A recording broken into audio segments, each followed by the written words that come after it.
Você nunca deixou de fazer nada na vida porque o seu peito doeu, ou porque o seu braço doeu, ou porque a sua perna doeu. Você deixou de fazer alguma coisa na vida porque alguma coisa aconteceu aqui dentro do seu cérebro. Se você quiser mudar a sua vida, você tem que começar mudando a sua...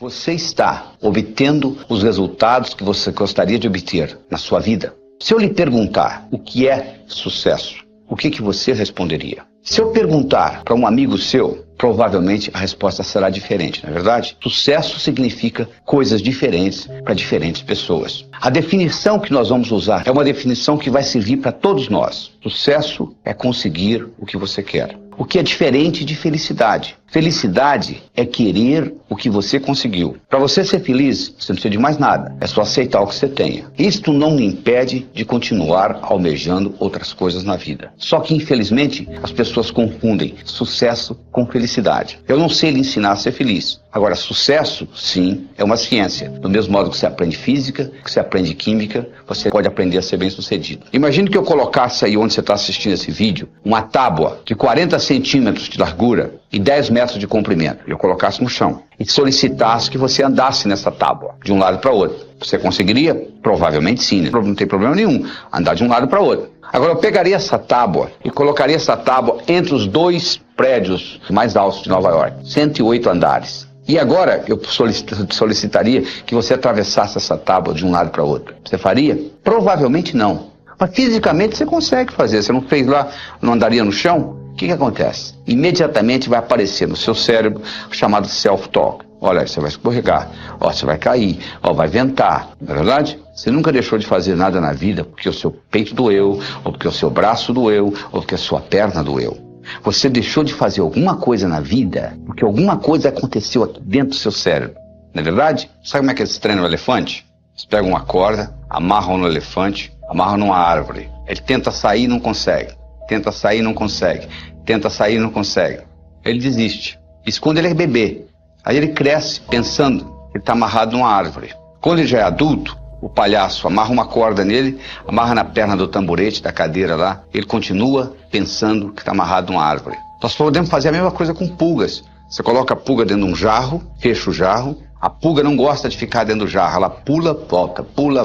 Ela bate na tampa do jarro, até que ela começa a se machucar, ela começa a pular um pouquinho mais baixo. Depois que ela está fazendo isso, você vai lá e tira a tampa do jarro, ela nunca mais pula fora do jarro. Você não está acreditando? Faça experiência em casa. Não precisa fazer experiência em casa, é só olhar no espelho. Quantas coisas que você codificou na infância, que você continua carregando com você. Então nós temos que voltar lá e reestruturar essa criança. E como que isso foi estruturado neurofisiologicamente? Do seguinte modo: na base do seu cérebro, você tem uma estrutura chamada substância reticular ativadora ascendente, que é abastecida pelo saldo exergônico do bioquímico celular. Estou falando difícil. O que é isso? Significa que se eu levanto a mão, eu libero mais energia do que é necessária para levantar a mão. Parte dessa energia vai pelo sistema nervoso e ativa essa substância que ativa o cérebro. Então o seu cérebro se mantém acordado graças à substância reticular ativadora ascendente. A segunda função da substância reticular ativadora ascendente é funcionar como se fosse uma secretária executiva do seu cérebro. O seu cérebro não pode prestar atenção em mais do que 5 a 9 coisas de cada vez. Você não estava prestando atenção no dedão do seu pé direito, até que eu falei, nem tampouco na ponta do seu nariz, nem no lóbulo da orelha esquerda, e assim por diante. Porque você não pode prestar atenção em tudo isso, no que eu estou falando, na temperatura da sala. Opa, peraí, tem que ter uma prioridade. E a substância reticular ativadora ascendente estabelece essa prioridade. Quem estabelece para ela? O cérebro. O cérebro diz, isso é importante, eu quero ver, isso não é importante, eu não quero ver. Então as suas crenças foram codificadas e o cérebro diz para a substância reticular, é isso aí. Então imagina uma menina com 12 anos de idade abusada sexualmente. Ela chega à seguinte conclusão: homem não presta. O cérebro dela diz para a substância reticular, então se você encontrar um homem que não presta, eu quero saber. Quando você encontrar um que não presta, eu não quero ver. E daí para frente, o que é que ela vai encontrar na vida? Homens que não prestam. Então com isso se perpetua. E você então passa a ter a sua vivência de acordo com as suas crenças, de acordo com a sua autoestima. Está entendendo como a coisa funciona? Se você quiser mudar a sua vida, você tem que começar mudando a sua autoestima. Nós vamos trabalhar nisso aqui. Como é que você melhora a sua autoimagem? O que você precisa fazer para mudar essa autoimagem? O que você precisa fazer para modificar essa janela da substância reticular ativadora ascendente e, consequentemente, mudar a sua percepção. Mudando a sua percepção, você muda a sua realidade. Porque as coisas são simples. Nós somos animais linguísticos. Linguagem nos diferencia dos outros seres e nos faz humanos. Nós temos dois tipos de linguagem. Nós temos uma linguagem que gera ação e uma linguagem que não gera ação. Se eu disser para você, a temperatura dessa sala está quente. Mudou alguma coisa no universo? Absolutamente nada. A temperatura continua a mesma, não é verdade? Isso é uma linguagem que não gera ação. Agora, se você estivesse aqui e eu dissesse para você, segura essa caneta, por favor, e você segurasse, a caneta teria passado da minha mão para a sua. O que aconteceu? Aconteceu uma ação. Essa linguagem, solicitação, gerou uma ação. Você quer ver uma outra linguagem que gera ação? Declaração. Se você vai perante um juiz, homem e mulher, e o juiz diz, eu declaro vocês marido e mulher, e 5 segundos depois que ele acabou de dizer isso, você levanta a mão e diz assim, sou juiz, eu não quero me casar mais. Sabe o que ele vai dizer para você? Agora é muito tarde, você agora tem que se divorciar, porque eu já declarei, eu já criei uma realidade jurídica na sua vida, através de uma declaração. Então vamos analisar isso mais cuidadosamente. Imagine se ao invés do juiz, você fosse no seu vizinho que é bancário e pedisse a ele para lhe casar. Você acha que ficaria válido? Claro que não. Ele não tem autonomia, ele não tem autoridade para declarar marido e mulher, não é verdade? Então, para você ter uma declaração, você tem que ter autoridade. Segundo, tem que acontecer no aqui e agora. O juiz não diz, eu declaro que vocês serão marido e mulher. O juiz diz, eu declaro que vocês são.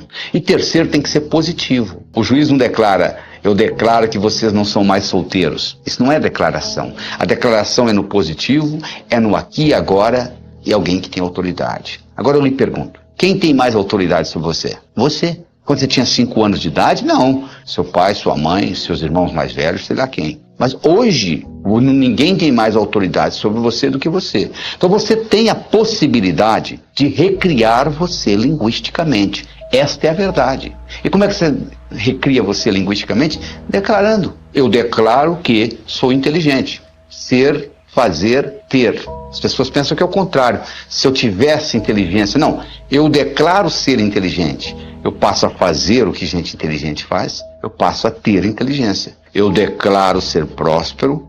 Eu passo a fazer o que gente próspera faz. Eu passo a ter prosperidade. Por isso que o ser vem antes do ter. Porque se você tiver o ter sem o ser, não pertence a você. Eu declaro ser a força criadora na minha vida. Significa que tudo que ocorrer de bom e tudo que ocorrer de ruim, eu sou responsável. Eu declaro ser saudável, fisicamente, mentalmente, emocionalmente, espiritualmente. Eu declaro ser sincero para comigo mesmo. Eu declaro ser livre. Significa que eu sou livre, você é livre. Eu tenho direito de pensar o que eu quiser, você tem o direito de pensar o que você quiser. Então, à medida que você vai fazendo isto, você vai mudando a cibernética do seu cérebro. O seu cérebro trabalha ciberneticamente. Cibernética é a disciplina que estuda sistemas autônomos. Se eu coloco um ar-condicionado numa sala, e coloco um termostato no ar-condicionado dessa sala, e coloco uma temperatura 21 graus Celsius, eu coloquei inteligência numa máquina. Sabe por quê? O ar-condicionado dessa sala vai ligar e desligar, independente da minha presença física. Sabia disso? Independente da minha presença física. Porque agora ele vai usar a temperatura da sala como retroalimentação. Nós também temos os nossos termostatos. Você tem um termostato para dinheiro. Tá? Como se tivesse escrito em letra invisível na sua testa o quanto que você vale por ano. É isso que você está ganhando. Você tem um termostato para saúde. Você tem um termostato para relacionamentos. E você pode modificar esse termostato através da linguagem e através da visualização. Se você visualiza e sabe visualizar com nitidez, se você sabe visualizar a cores, isso tem um impacto enorme nesse termostato. Deixa eu contar para você uma história com relação a termostato. Era uma vez um indivíduo que era um corretor de imóveis, o melhor corretor de imóveis que você poderia encontrar. Ele só ganhava $30 mil por ano. Nos Estados Unidos isso não é muita coisa. Um dia ele foi hipnotizado. Durante a sessão hipnótica descobriu-se que quando ele tinha 7 anos de idade o pai dele tinha morrido e a companhia para a qual o pai trabalhava tinha dado uma cerimônia e tinha convidado ele e a mãe e tinha havido um discurso de quanto o pai dele tinha sido honesto, trabalhador, dedicado, etc, etc, etc. E foi dado à mãe um envelope que era o seguro de vida do pai. Que ela abriu o envelope, tirou o cheque, $30 mil, e ele com 7 anos de idade olhou e concluiu. Um indivíduo honesto, trabalhador, dedicado, vale $30 mil por ano, ele concluiu. trazido de volta da sessão hipnótica e trabalhado com essa tecnologia que eu estou trabalhando com você aqui agora nesse vídeo, esse indivíduo na semana seguinte dobrou o que ele ganhava, na semana seguinte ele triplicou, na semana seguinte ele quadruplicou, um ano depois ele ganhava $1 milhão por ano, fazendo o que ele sempre soube fazer, levantando a mesma hora que ele sempre levantou, indo dormir a mesma hora que ele sempre foi dormir. Sabe o que mudou? O termostato dele. Essa que é a diferença que faz a diferença. É essa mudança de termostato. Isso é que é importante. Essa mudança, é isso que nós estamos fazendo aqui.